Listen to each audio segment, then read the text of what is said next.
Those assets are owned by somebody, and whenever you use those assets, you pay that person, and the money comes from you.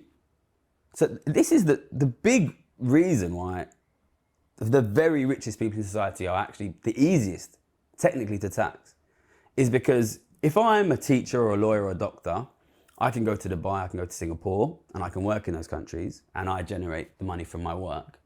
If I'm rich and I own your country, whether I leave or not, my money still comes from you.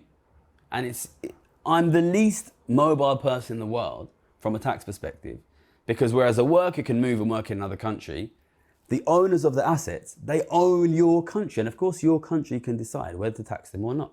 So I think once you understand this difference, that taxing the rich, when I use it, is not about taxing working people. It's about taxing the owners of the wealth. I think what you can recognize from that is the fundamental question we are dealing with here is who owns your country? Who owns the wealth of your country? Look around you in the place that you live, look around you in the country that you live. Look at all of the land, look at all of the buildings, look at all of the property, look at all of the productive buildings and machinery and all of the natural resources. Somebody owns that. Who do you want to own it?